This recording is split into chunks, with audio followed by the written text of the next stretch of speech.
play David the android in the movie who acts kind of like the butler on Prometheus, and my understanding is that you looked at the servant in preparation for the role. The crux of that film is the servant becoming the master.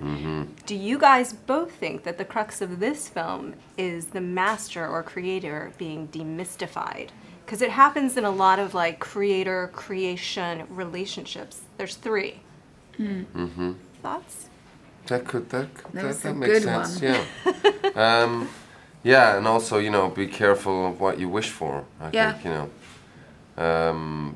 But yeah, in a lot of respects, it is that it's sort of taking the cover over that idea, and you know, we all know that this is based on a true story as well. So with that information in mind, it's you know, it's a lot of information to take on board. It is. It's like sort of realizing, you know, seeing Santa sort of come down the chimney. And realizing it's your dad. That he doesn't wear red. Well, I mean, David's like really unimpressed with his human masters. He's like not into them at all. I mean, he seemingly is very, very unimpressed with them. Which to me, with the human beings? With the human beings, which no, to me was he's obsessed with them. He's obsessed with them. Oh yes, I think so. A little bit. There's something, you know, he's obsessed with Dr. Shaw. There is something there. I think he doesn't understand her because it's like the believer. She's a believer. She's you know she has faith, and that whole thing, you know, that religious side. It's almost like that's something you can't prove. It's not in the computer, in his computer heart or whatever we're gonna call it. The logic. That's it doesn't make sense. You know, that side. You know, to be a believer and to do actions that are kind of coming from that. From faith-based or something, and so I think that's what kind of makes him passionate about Elizabeth Shaw. Well, because to me it was just that you cannot worship from close range. You can only worship from afar. And so if David's in direct contact with his masters, he can't worship them. It's impossible. So that's it's an interesting thing because, you know, he has been created by a human being, but he's also been created to be superior to a human being.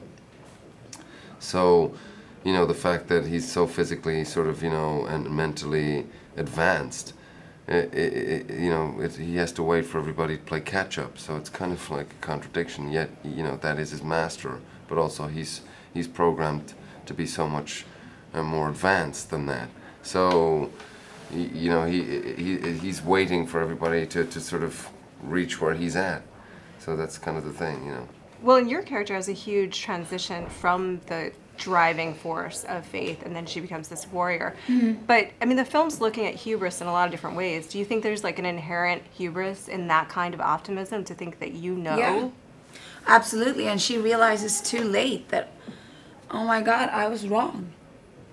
This was, you know, she's so convinced, she's so certain, you know, she thinks she knows that, you know, this meeting, this confrontation with our makers are going to be good. And she's very, you know, she's very confident. And then she realized that it's kind of the opposite. And she didn't think it through, did she? She didn't think it through properly. No, she didn't. Just brought everyone to space. I know. Got everybody into trouble. Yeah. Yeah, and she was wrong. It's like, hey guys, I'm sorry. Well, I did a mistake. I don't think she was necessarily wrong, was she? But she didn't realize the extent of what she was unraveling or whatever. And you know, the destruction and you know, it's kind of quite, you know, she loses everything pretty much in this on this trip. Maybe. Sometimes in order to create, you must first destroy. Yes. All right. Well, thanks guys so much. We're looking forward to seeing it on AMC screens. Thanks a lot.